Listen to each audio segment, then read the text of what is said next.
I think drawing has a really interesting place to remind us of the tactile and the physical.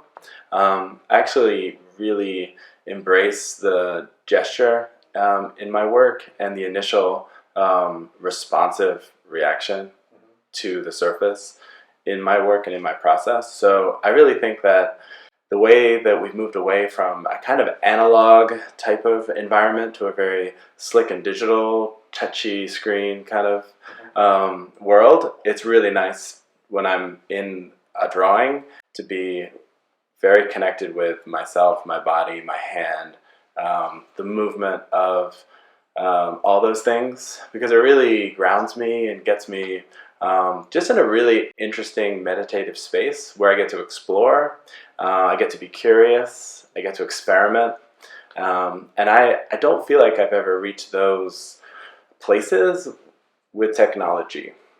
For every drawing that I've ever done, there's a really important thing that happens at the beginning of the drawing, that first phase, where I feel a need to charge the paper with something.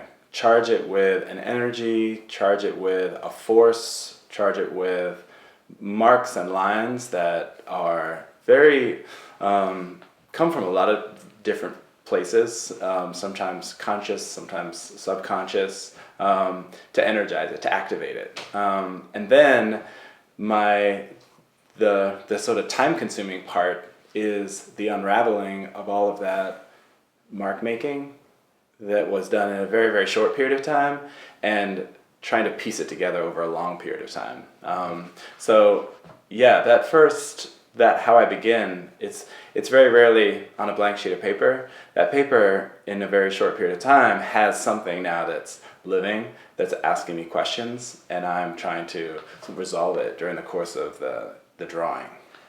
When a piece is done, it's really not mine anymore. It's now this thing that gets to live out in the world.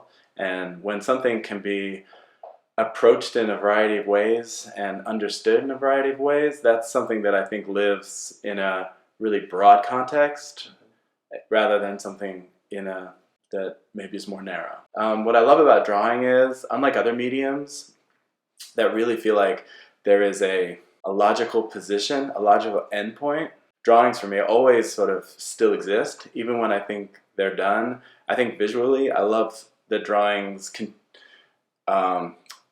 always be worked on. They could always, something else could be added. Something else could be explored deeper and more thoroughly. And I think that makes the experience of looking at a drawing really collaborative, because the viewer now has a lot of those sort of visual surprises that they get to kind of resolve on their own. So maybe the trick to drawing is actually leaving it at a point where there's enough of that surprise for the viewer to still explore inside your mark. But I definitely have not got that totally figured out yet. I continue to fail and succeed